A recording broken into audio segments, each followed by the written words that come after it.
जी students, आज हमने जो बात करनी है हमारा फर्स्ट ईयर का टॉपिक है। 11th क्लास की फिजिक्स है। टॉपिक है हमारा स्केलर एंड वेक्टर। और चैप्टर नंबर हमारा है 2, लेक्चर नंबर उसका 1 है।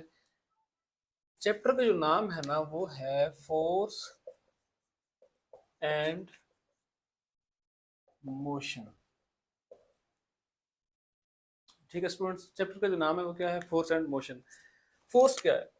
फोर्स स्टूडेंट एक क्वांटिटी है। क्या है? एक क्वांटिटी है, इफेक्ट है, बेसिकली असर है। फिजिकल चीज नहीं है, बल्कि कोई बॉडी क्या करती है, किसी चीज पे कोई इम्पैक्ट करती है, असर करती है, इफेक्ट करती है। और वो कुछ खास सिनेरियो का अगर हो तो दैट सिनेरियो या that effect is known as force. अब वो इफेक्ट क्या है? अब ये जो इफेक्ट है वो क्या है भाई? ये है कि अगर ऐसा इफेक्ट हो कि जो किसी बॉडी को, सपोज एक बुक पड़ी हुई है हमारे पास एक ऑब्जेक्ट है, इसको क्या करे? मोशन में लाए। इसको क्या करे? मोशन में लाए, या मोशन में लाने की क्या करे? एफर्ट करे, कोशिश करे। ठीक है। फॉर एग्जाम्पल कोई चीज आ रही है, फॉर एग्जाम्पल एक गाड़ी है। एक गाड़ी है, सॉरी, ठीक है। एक कार है, वो तेजी से आपकी तरफ आ रही है। एक बंदा खड़ा है, उसको रोकने की कोशिश कर रहा है। ठीक है, उसने क्या करना है? इसको रोकने की, स्टॉप करने की कोशिश करनी है। तो दोनों काम हो सकते हैं कि ऑब्जेक्ट को मोशन में लाया जा सकता है या लाने की कोशिश की जा सकती है, या कोई ऑब्जेक्ट आ रहा हो, मूविंग ऑब्जेक्ट हो। ये क्या है? मूविंग ऑब्जेक्ट है। मूविंग ऑब्जेक्ट हो, उसको क्या करें? रोकने की कोशिश करें। स्टॉप और tends to stop. Tends to, या एफर्ट करनी है स्टॉप के लिए, टेंड्स टू स्टॉप। तो अगर ऐसा कुछ सिनेरियो हो कि जिसमें कोई ऑब्जेक्ट, स्टैटिक ऑब्जेक्ट जो है वो मोशन पकड़ ले, मोशन में आने की कोशिश करे, या कोई मूविंग ऑब्जेक्ट जो है वो क्या करे? रुक जाए या उसको रोकने की कोशिश की जाए, तो that effect is basically known as force. ठीक है। फॉर एग्जाम्पल मैं कहता हूँ कि जी एक बाईसाइकिल आ रही है, तो उसको तो मैं रोक सकता हूँ। ठीक है, तो मैंने रोका उसको। कार या कोई ट्रक आ रहा है, कोई हैवी गाड़ी आ रही है, तो उसको मैं रोक नहीं सकता। तो मैं इसको क्या लिखूंगा कि मैंने कोशिश की, कि मैंने उसको रोका। तो वो जो कोशिश है, बेसिकली आपकी जो एफर्ट है, that is also known as, that effect is also known as the force. तो बेसिकली ये पुश या पुल होता है।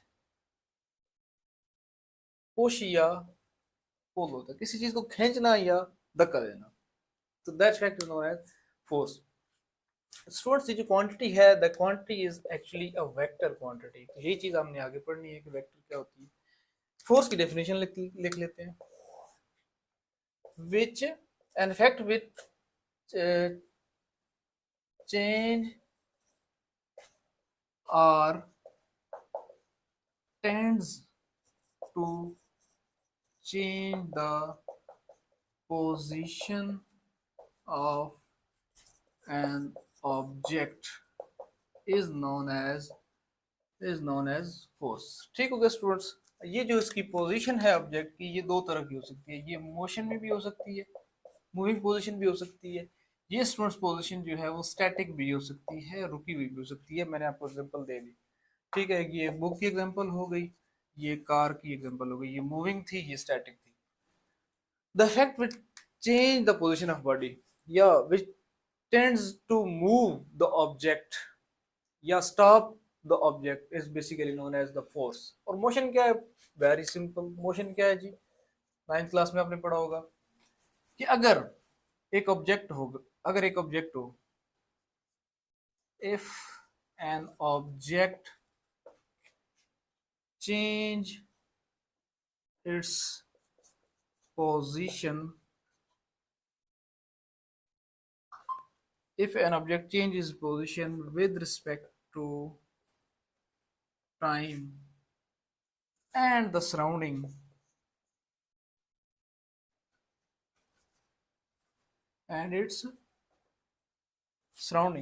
अगर कोई ऑब्जेक्ट जो है वो अपनी पोजीशन को चेंज कर रहा हो टाइम के लिहाज से, अपनी सराउंडिंग से, इर्द गिर्द से। ठीक है, सराउंडिंग कहते हैं इर्द गिर्द को। तो अगर कोई ऑब्जेक्ट जो है वो अपनी सराउंडिंग से पोजीशन चेंज कर रहा हो, जैसे मैं यहाँ पे, मेरी सराउंडिंग ये वाइट बोर्ड है, या अदर और जो चीज़ें पड़ी हुई हैं इस क्लासरूम में, तो अगर मैं यहाँ से को मूव कर रहा हूँ तो इट मीन्स कि बाकियों के हिसाब से, बाकी जो मैंने रेफरेंस माने हुए हैं उनके हिसाब से मैं अपनी पोजीशन जो है वो चेंज कर रहा हूँ, मेरी बॉडी का ईच पार्ट जो है वो अपनी पोजीशन चेंज कर रहा है, तो इट मीन्स कि मैं क्या हूँ, मोशन में हूँ। इसको ज़्यादा डिटेल में फिलहाल नहीं जाते, नेक्स्ट आपने पढ़ना है। मोशन में और भी चीज़ें होती हैं। इसका एक और पहलू है रेस्ट या मोशन।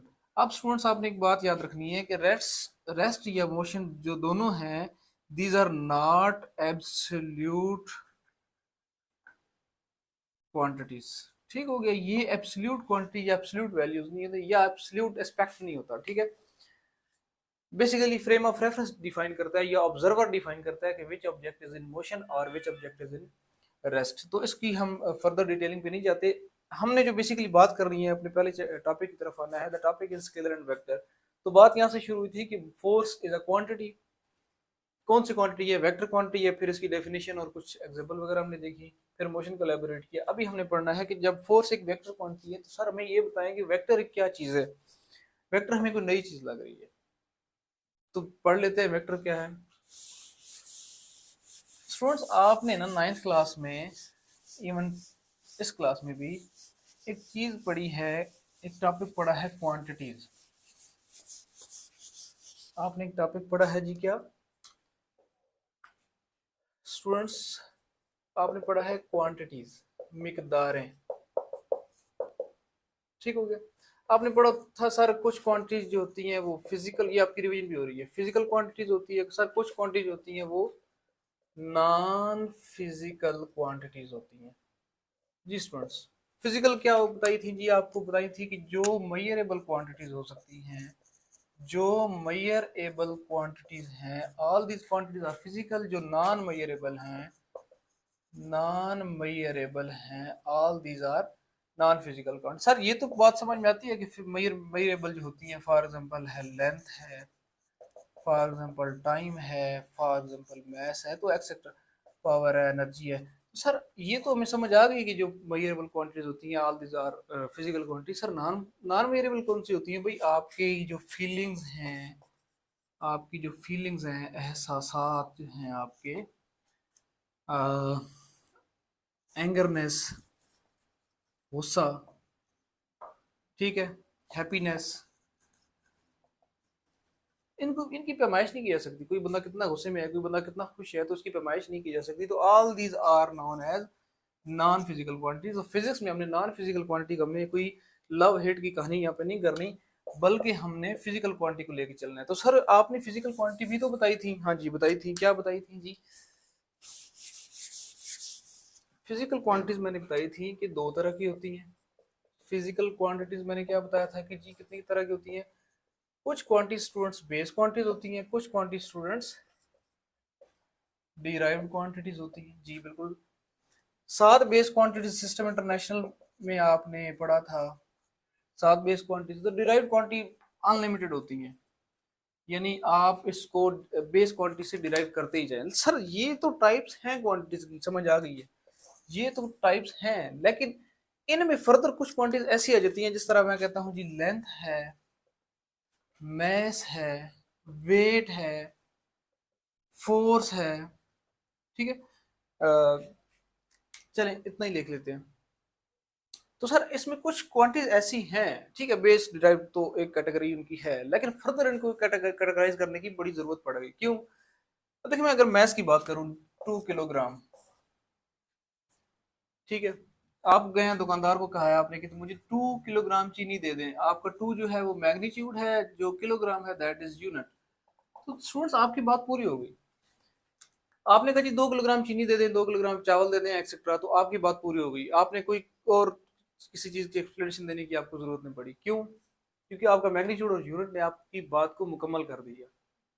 अगर सिर्फ आप कहते हैं कि मुझे 2 दे दें चीनी, 2, तो वो भी कंफ्यूजिंग होता कि भाई क्या 2 दे दे, किलोग्राम दे दे तो भी। तो इसका मतलब है कि 2 किलोग्राम, यानी मैग्नीट्यूड से ना आप ये कह सकते हैं कि सिर्फ मैग्नीट्यूड से आपकी जो बात है वो अपने तकमील तक पहुंच गई है। आप अगले को समझा बैठे हैं कि भाई मुझे 2 किलो चीनी चाहिए।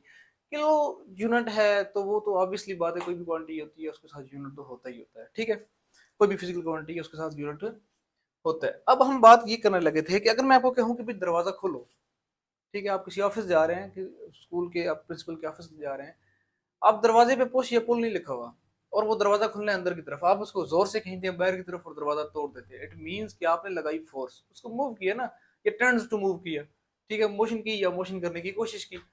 अब उस पे चूंकि पुश या पुल नहीं लिखा हुआ था, तो आपने बस बेध्यानी से उसको खींचा जोर से और दरवाजा टूट गया। इट मींस कि वहां पे डायरेक्शन की जरूरत थी।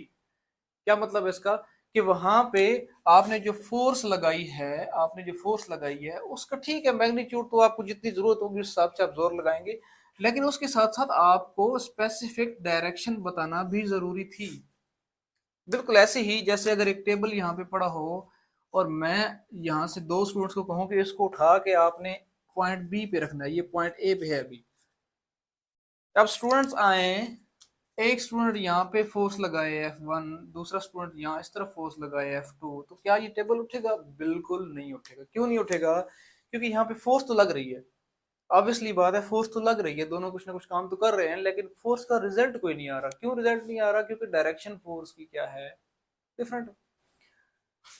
तो इट मीन्स कि कुछ क्वांटिटीज होती हैं कि जिनको बयान करने के लिए स्पेसिफिक डायरेक्शन की स्टूडेंट्स जरूरत होती है।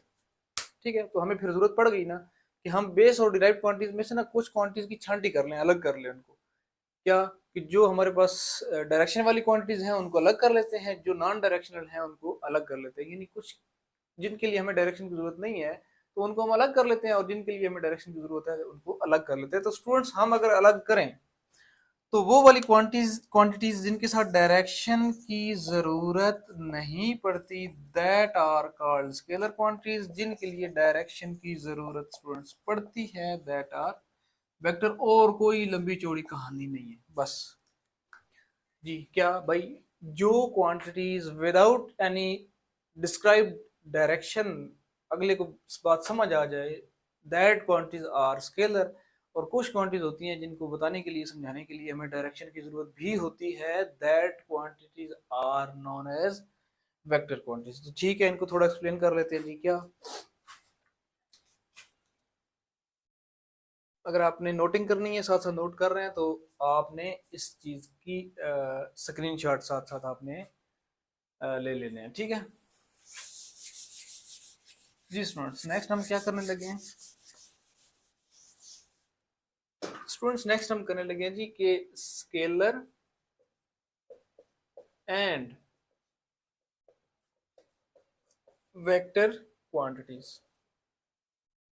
जी स्टूडेंट्स, सबसे पहले ना स्केलर को देख लेते हैं। स्केलर स्केलर क्वांटिटीज क्या बताया था जी? The quantities which are completely described only by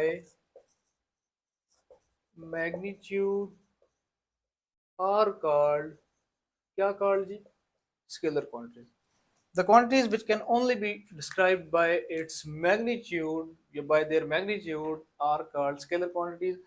students, magnitude के साथ यूनिट होता है तो वो ऑब्वियसली होता है, वो दोनों में कॉमन है, वेक्टर में भी है और स्केलर में भी है। तो सिर्फ हम मैग्नीट्यूड की बात करेंगे, डायरेक्शन की बात या यूनिट की बात आपको पता ही है कि यूनिट दोनों में होता है। फॉर एग्जांपल, अगर एग्जांपल लें तो आपके पास मैस है, फॉर एग्जांपल 2 किलोग्राम, ठीक है स्टूडेंट्स। टाइम है 3 आवर्स, 3 घंटे। लेंथ है जी स्टूडेंट्स कितनी? For example 5 metre. टेम्परेचर है कितना भाई? 6 केल्विन, एक्सेट्रा। तो देखें, ये ऐसी क्वांटिटीज मैंने बताई हैं, ये ऐसी क्वांटिटीज हैं जिन्हें बताने के लिए मुझे डायरेक्शन की जरूरत नहीं पड़ी और ना आपको कोई कंफ्यूजन हुई विदाउट एनी डायरेक्शन। ठीक हो गया स्टूडेंट्स? वेक्टर्स क्या होती हैं? वेक्टर क्वांटिटीज, साथ साथ मैं इनकी डेफिनेशन से इनका जो कंपैरिजन है वो भी करता जाऊंगा जी। Students, vectors, the quantities the quantities which are completely described by their magnitude as well as a suitable direction are called vector.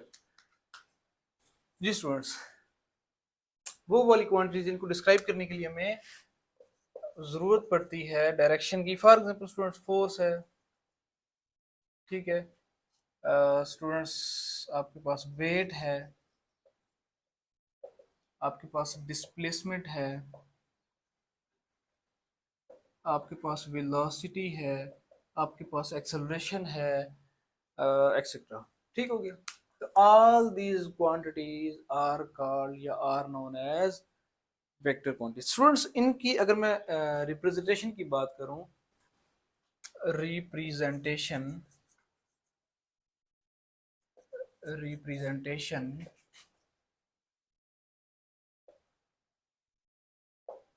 कि इन रिप्रेजेंटेशन का क्या मतलब होता है, कि इनको लिखा कैसे जाता है, बताया कैसे जाता है, अगले बंदे को यकीन कैसे होता है कि भाई ये लिखी हुई क्वांटिटी जो है वो वेक्टर है या वो स्केलर है। तो रिप्रेजेंटेशन क्या है इनकी? बड़ी सिंपल सी रिप्रेजेंटेशन है। जो स्केलर है ना, आपने क्या करना है, सिंपल एक क्वांटिटी है जैसे 2 किलोग्राम है, 3 मीटर है, तो ये इनकी रिप्रेजेंटेशन है, कोई लंबी चौड़ी साइंस है नहीं। ठीक है। उसके बाद आप कह सकते हैं जी 6 डिग्री सेंटीग्रेड। तो इनकी बड़ी ऑर्डिनरी रिप्रेजेंटेशन है, जिस तरह क्वांटिटीज को लिखा जाता है, सिंपल रिप्रेजेंटेशन, बिल्कुल सिंपल। ये आप यूं भी लिख सकते हैं, for example a is equal to 2 kilogram, b is equal to 3 kilogram. तो व्हाट इज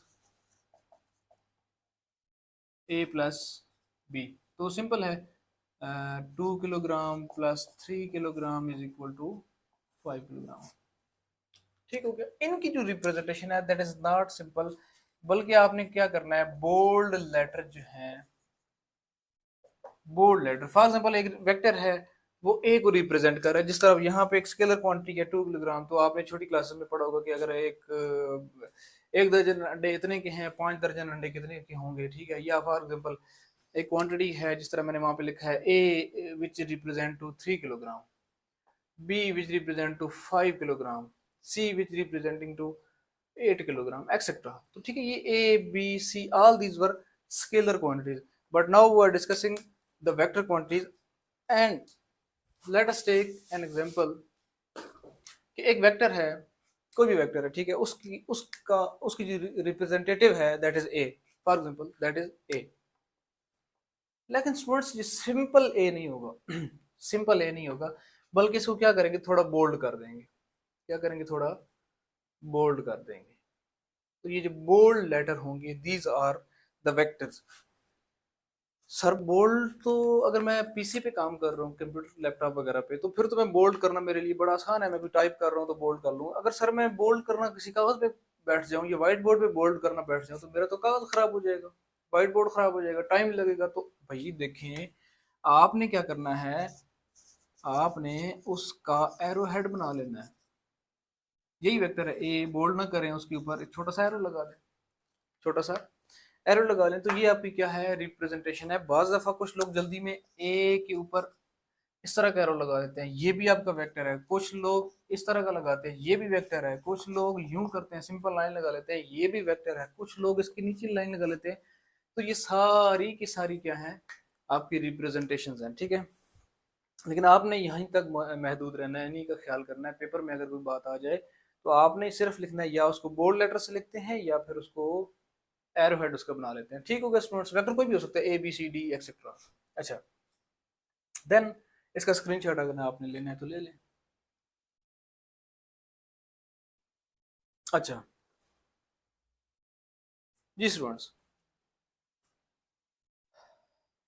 अगर स्टूडेंट्स आप लिखते हैं और गलती से आप वेक्टर की जगह ना उसको बोल्ड लिखते हैं, ना उसको आप एरो हेड करते हैं उसका, यानी उसके ऊपर एरो लगाते हैं, तो क्या होता है, उसको मैग्नीट्यूड कंसिडर किया जाता है। उसको क्या कंसिडर किया जाता है जी, वेक्टर का मैग्नीट्यूड कंसिडर किया जाता है। अगर आप यूं लिखते हैं ए या ए का मॉड, मॉड ऑफ ए या ए, यानी वेक्टर का मॉड या सिंपल वेक्टर, उसके ऊपर कोई एरो नहीं बनाते, कोई निशान वगैरह, कोई बोल्ड वगैरह नहीं करते, तो ये क्या करता है, उस वेक्टर के मैग्नीट्यूड को रिप्रेजेंट करता है कि ये उसका क्या है, उसका ये मैग्नीट्यूड है। ठीक हो गया स्टूडेंट्स?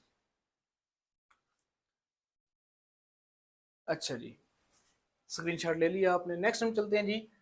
अच्छा, इसकी ना एक और भी रिप्रेजेंटेशन होती है, इसकी ग्राफिकल, ग्राफिकल रिप्रेजेंटेशन। जी स्टूडेंट्स, ग्राफिकल रिप्रेजेंटेशन क्या, आपने क्या करना है, सिंपल एक एरो, ये सारे वेक्टर ही डरा हुए हैं, ठीक है, एक सिंपल एरो लगा लेना है। एरो की ये वाली जो साइड होती है, अच्छा इसको ना हम क्या करते हैं, कोऑर्डिनेट सिस्टम में लिख लेते हैं। कोऑर्डिनेट सिस्टम छोटी क्लासेस में आपने पढ़ा हुआ है। कोऑर्डिनेट सिस्टम क्या होता है कि आपने दो परपेंडिकुलर, दो लाइनें लगानी है, एक हॉरिजॉन्टल और एक वर्टिकल। ये बेसिकली डायरेक्शन को शो करती है, क्योंकि वेक्टर में हमने सारी कहानी जो बतानी है वो डायरेक्शन की बतानी है, तो डायरेक्शन को शो करने के लिए हम क्या करते हैं, कोऑर्डिनेट सिस्टम का सहारा लेते हैं। कोऑर्डिनेट सिस्टम क्या करते हैं, आपको बताते हैं कि भाई ये नॉर्थ है, या ये वेस्ट है, ये ईस्ट है, ये नॉर्थ है, ये साउथ है, इस तरह का, ठीक है। आप इसके दो तरीके से भी लिख सकते हैं। आप इसको एक्स, सॉरी, इसको आप एक्स लिख सकते हैं, इसको एक्स प्राइम लिख सकते हैं, क्योंकि ये जीरो है ना, ये इसको ओरिजिन कहते हैं। ये ओ लिखते हैं इसको, या इसको बोलते हैं ओरिजिन, मरकज। ठीक हो गया, दोनों मरकज पे क्रॉस कर रहे हैं, ओरिजिन पे क्रॉस कर रहे हैं। तो ये अगर आपकी साइड देखें, ये साइड देखें, तो ये plus plus one, plus two, plus three की वैल्यू को डिनोट करता है। आपने पढ़ी होगी छोटी क्लास में, ये चीजें पढ़ी हुई हैं। यहाँ पे अगर चले जाएं तो ये माइनस को शो करता है, ठीक है। तो यहाँ पे पॉजिटिव एक्स एक्सिस और यहाँ पे एक्स प्राइम, यहाँ पे पॉजिटिव वाई एक्सिस और यहाँ पे वाई प्राइम। तो इसी वेक्टर को उठा के आप क्या करें, इसी वेक्टर को उठा के आप यहाँ लिख लें, यहाँ ड्रा कर लें। अब स्टूडेंट्स यहाँ पे एक बात याद रखने वाली जो है वो ये है कि क्या होता है, ये जो एरो है, इसका स्क्रीनशॉट आपने अगर ले लिया है तो मैं यहाँ पे फर्दर एक्सप्लेनेशन कर लेता हूँ। स्टूडेंट्स, आपने एक वेक्टर बनाया, ये एक वेक्टर है, उसके एक साइड पे एरो लाजमी देना है। जो एरो जो है, ये जो हेड, इसको हेड बोलते हैं, इसको क्या बोलते हैं, हेड। हेड पे क्या लगाते हैं, एरो, तीर बनाते हैं, तीर का निशान बनाते हैं। ये क्या शो कर रहा होता है, ये स्टूडेंट्स डायरेक्शन शो कर रहा होता है। ठीक हो गया जी स्टूडेंट्स, इसको बोलते हैं टेल, दुम। और ये क्या शो कर रही होती है, कुछ भी शो नहीं कर रही होती, बल्कि एक क्या करती है, सहारा बन जाती है किसी वेक्टर की प्लेसमेंट का। ठीक हो गया। अब वो सपोज एक वेक्टर था, नाम दे देते हैं इसको वेक्टर ए। अब ए सिंपल लिखेंगे तो ये मैग्नीट्यूड को डिनोट करेगा। इसके ऊपर क्या करना है, हमने एरो हेड बना लेना है। तो स्टूडेंट्स क्या करेगा, ये इसको आप उठा के एज दिस यहाँ पे पुट कर दे। पुट कैसे करना है कि ये जो टेल है इसकी वो ओरिजिन पे आए। ठीक हो गया स्टूडेंट्स। थोड़ी मेरी स्पीड ज़्यादा है क्योंकि ये लेक्चर जो है मैं शायद नाइन्थ के लिए या कुछ और क्लासेस के लिए मैं ऑलरेडी इसको डिफाइन कर चुका हूँ। तो आपने क्या करना है कि वीडियो को थोड़ा पॉज करके अपने नोट्स बना के फिर आगे लेके चलना है। इन्फॉर्मेशन सारी आपको कंप्लीट मिल रही है। अच्छा, तो स्टूडेंट, ये वेक्टर की टेल होती है, ये वेक्टर का हेड होता है। अच्छा, नेक्स्ट हम चलते हैं जी कि हेड टू टेल हमारा हो गया। इनकी जो टाइप्स होती हैं, स्केलर की तो कोई टाइप नहीं है ना, वो तो आप जो मर्जी क्वांटिटी ले लें, स्केलर स्केलर ही है। वेक्टर की ना कुछ टाइप्स होती हैं।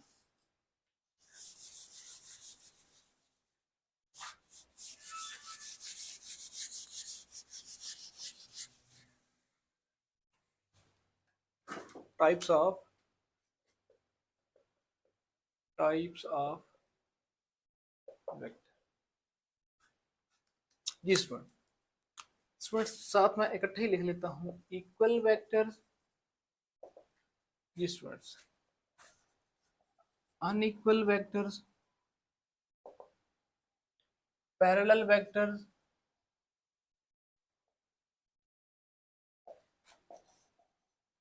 Anti parallel vectors, null vector, null इसको जीरो भी कहते हैं, जीरो वेक्टर,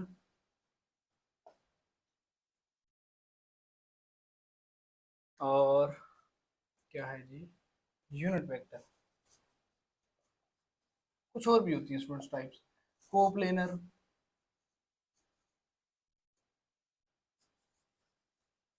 ठीक हो गया, कोलिनियर,